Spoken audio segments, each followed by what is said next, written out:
सर्वांनी आपण पाहिलेला आहे, ग्रंथामध्ये पाहिलेला आहे की भगवान बुद्धांचा आभा, आंतरिक आभा, प्रतिमा आणि प्रतिभा अशा तफावती आहे. काही काही चित्ता आणि चिंता कशा आहे. चिंता पण थोड्या थोड्या.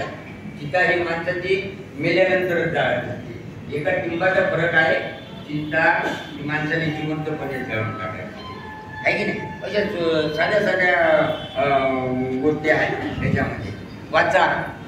वाचन तर वाचन. बाबासाहेब म्हणाले ते शेवटच्या पंक्तीमध्ये होतं, त्याला ऐकवायला नाचा. ते शहरामध्ये गेलं चांगलं का IAS अधिकारीपणासाठी दिवाळीचं सीझन आलं, गावात गेला दंडारीमध्ये नाचायला लागलं. त्यानं ऐकवायला होतं त्याने नाचा म्हणून. असे अनेक प्रकार आपण या धर्मामधूनच आपण घेतलेले आहे की नाही. विषयाची दृढ श्रद्धा आपण पाहिलेली आहे. त्या मलिकचा राजा तर म्हणजे भरतवाज म्हणते की अशी करतो, फरटपट्टी काढतो, असा करतो. आणि तो तिथं गेल्यानंतर भगवंतांच्या बाजूला बसल्यानंतर ते काय म्हणते, माणसाचे सर्वोच्च धन कोणते प्रश्न केला त्याने. सर्वोच्च धन कोणतं आहे? श्रद्धा. पाच श्रद्धेनं कोणतेही काम करा ते बिलकुल तुमचं यशस्वी झाल्याशिवाय राहत नाही. त्यामध्ये अश्रद्धा नसली पाहिजे. कुठलेही काम करा तुम्ही. नाहीतर लहरों से डरकर नौका पार नहीं होती, कोशिश करने वालों की कभी हार नहीं होती. हे माझ्या ज्यांना जमणार नाही, मला येत नाही असं नाही म्हटलं पाहिजे आहे की नाही. नाही म्हणजे ते जमते. आता मला गेल्या 4 वर्षापासून मलाच आमंत्रित करतात आणि यांना कदाचित मी माझे शब्द त्यांच्यापर्यंत पोहोचत असते आणि ते मला गाणं म्हणायला लावत असतात. आणि मी माझं भाग्य समजतो स्वतःचं की गेल्या 4 वर्षापासून मला तिथे आमंत्रित करत आहे.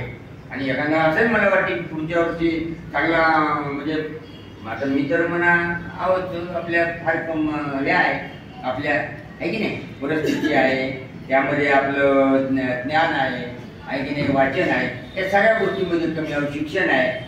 परंतु असं व्हावं अशी बी माझी इच्छा असते आणि ते आपल्यावर अवलंबून आहे. आणि असं जेव्हा आपण कुठलेही कार्य करत असताना श्रद्धेने आपण ते काम केलं पाहिजे. विषयाची दृढ श्रद्धा आपण पाहिजे. माझ्या भगिनींनी तिचा आदर्श आपण घेतला पाहिजे आहे की नाही. अम्रपालीनं दान दिलं, कशा पद्धतीनं दान दिलं, तिचा आपण योग्य धर्मामध्ये हर एक विषय जे आहे प्रत्येक जे टायटल आहे तर ते टायटल हेडिंग जे आहे ते प्रत्येक तुम्हाला हितचिंतकच आहे. सर्वांच्या अगदी हितचिंतक आहे. पुत्रापेक्षा कन्या बरी इथं हेडिंग आलं आहे की नाही. लगेच ताबडतोब तुमच्या लक्षात आलं पाहिजे पुत्रापेक्षा कन्या बरी. लक्षात आलं असेल तुमच्या कदाचित.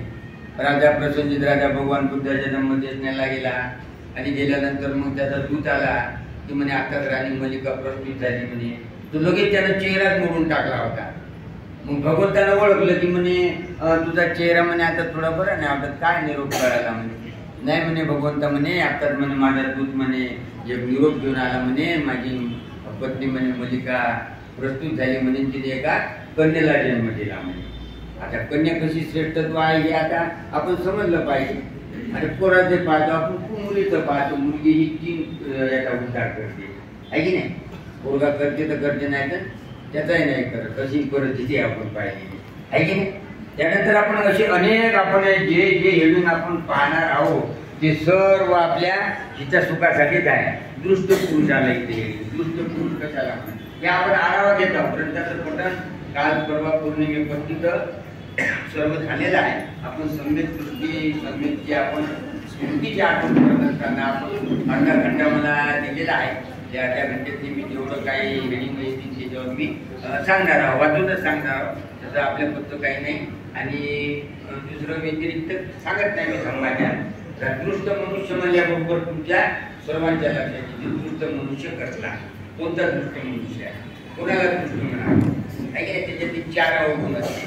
तो तोंडावर तुमची स्तुती करते, बाहेर तो निंदा करते, तुमच्यावर संकट आलं तर तो पळून जाते, ते तुम्हाला मदत करत नाही आहे की नाही. अशा प्रकारचे दृष्ट माणूस ते तुमची वारंवार तिकडं तुमची नालास्ती सांगत असेल, किती चांगलं काम करा त्याची तिकडं नालास्ती सांगत असेल, असा दृष्ट माणूस नको आहे की नाही. समाजामध्ये तसे आहे. 1956 आधी असली महार आणि 1956 नंतर ते नकली बुद्ध आणि जे काही समाजामध्ये स्वतःची दिशा करून वावरत करून स्वतःचं अस्तित्व निर्माण करत होते ते कपडे बुद्ध.